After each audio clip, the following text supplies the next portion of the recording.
Hello, One Piece enthusiasts. I'm the One Piece nerd, and today let's talk about the mystery person that Vegapunk mentioned in chapter 1071. So, well, it's the official release has finally been out, and let's talk about the mystery man or mystery person or whatever. So, the last room for the last ditch effort in order to save Stella, mostly Stella, to let him escape with the Straw Hats, we've come to Dr. Vegapunk himself has come to the conclusion of asking for help from one more person that is still on Egghead Island other than Sentimaru.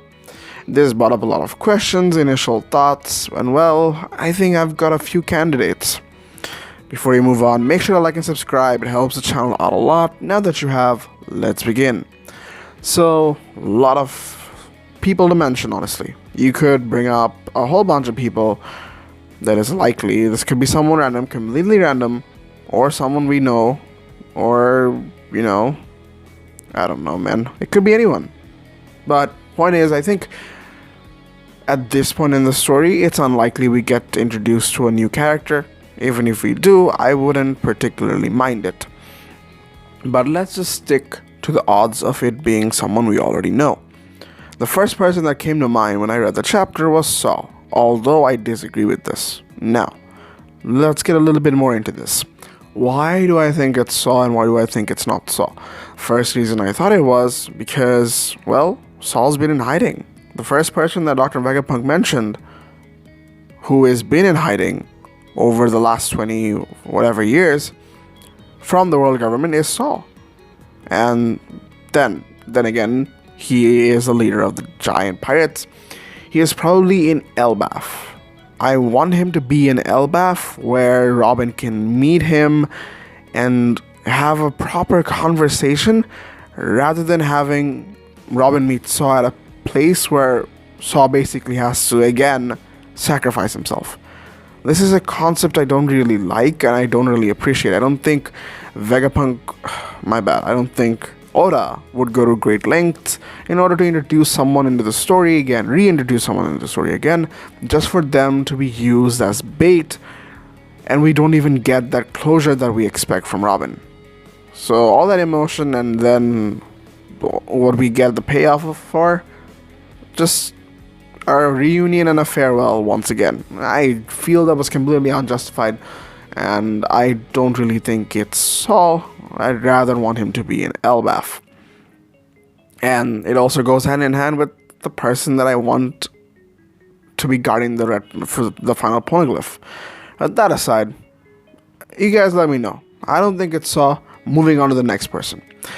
The next person that I've been thinking about over the week is obviously Scopper Gabon. Now, you can argue that we've probably seen Scopper Gabon somewhere in the New World. Somewhere in the New World where we had an old man who had tattoos on his head wearing the same sunglasses as Scopper Gabon. It's entirely likely it's him. So why is he on Egghead? I mean, it sort of makes sense, doesn't it? Former Roger Pirate, world government may be looking for him, and it'd be nice if we get to see, the first mate and the second hand meeting the Straw Hats, especially Luffy.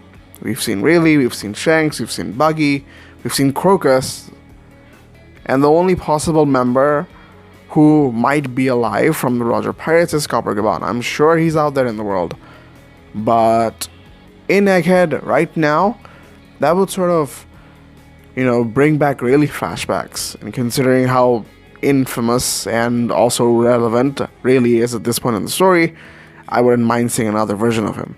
Not another version quite literally, but you know what I'm talking about. Another person from Roger Pirate Crew. I mean, I don't think anyone would mind it, but the only reason why this ticks me off is because the same can be said for Rayleigh. Rayleigh is one of the most wanted men in the world. Well, the world government doesn't want to mess with him because he's in retirement, and I don't think Scopper Gabon did something very, very bad, because we know the Roger Pirates. They're not necessarily a bad pirate group, like in terms of corruption, plundering, the way Kid does, and the way most typical pirates do. Just the same way as the Straw Hats. They're good-natured pirates who are just pirates and are labeled as criminals because the world government don't want them finding out about the One Piece. So it's unlikely that it's Copacabana. The next person in hand that was brought to me by Teching 101 in his video was Tom. The person I didn't really never thought about is Tom.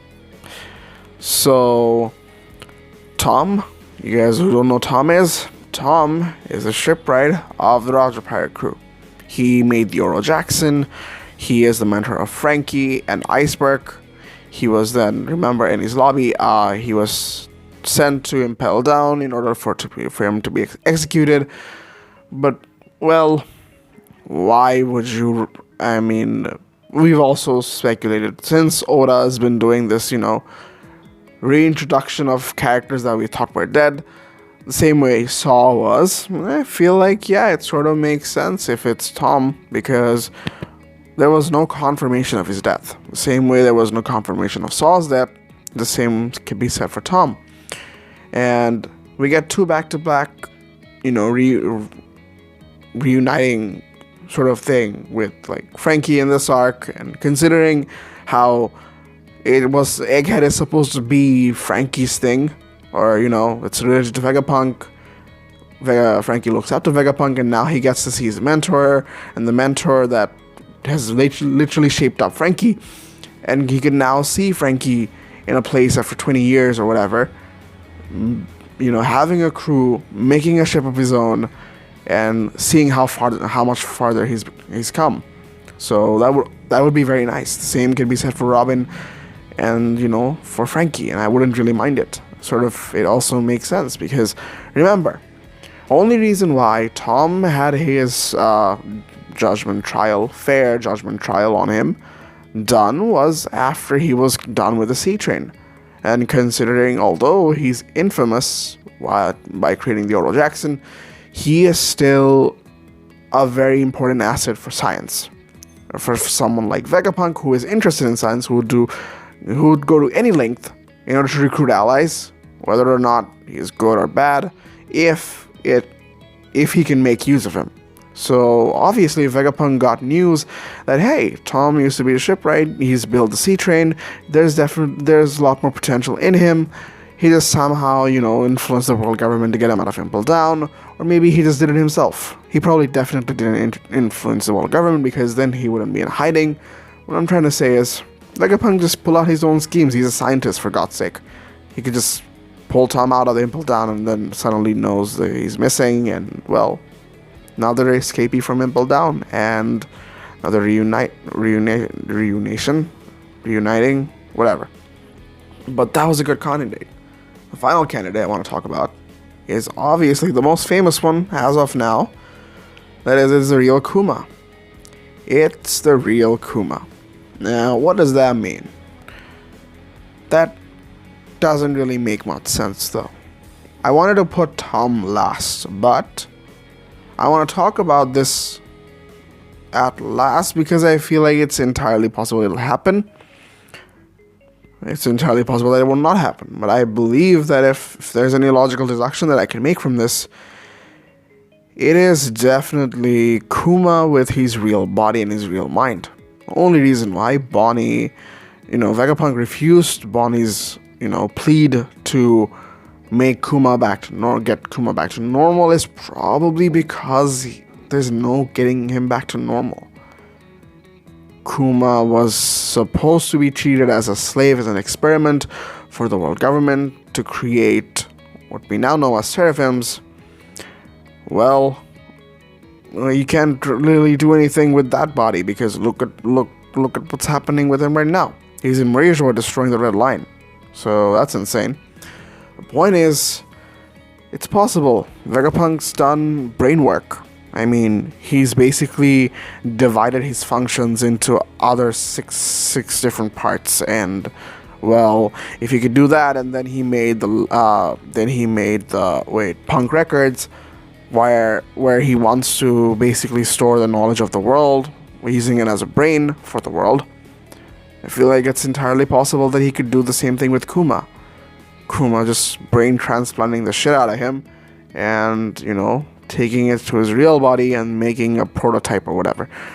But this, to me, makes very little sense. I know Oda can make sense of this, but I can't. I, as a reader, cannot do this because obviously I'm not the writer. The reason is, dude, Dragon and Vegapunk are very close friends. If something went wrong with Kuma, if Dragon wanted to know what's up with Kuma, how he can help him, where he is right now, I don't think Dragon would go to great lengths in order to get him back from Marijoa and try to fix him.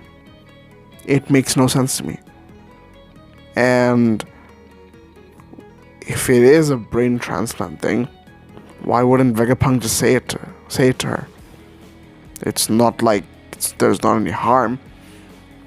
And even though Kuma isn't, if let's just say Kuma isn't hiding from the world government, if he's with the revolutionaries, isn't it better for the team as a whole to get him back? Because he's wanted anyways. Why would you keep him at Egghead Island? It makes very little sense to me. But maybe some people can make sense of it, but I, for one, cannot. You guys say what you have to say. The only candidate I believe that is possible among everyone that could be possible to be the mystery person is Tom. I don't see anyone else. You guys mention what you have to. That's it for the video. If you guys enjoyed, make sure to like and subscribe. Have a great day, and peace.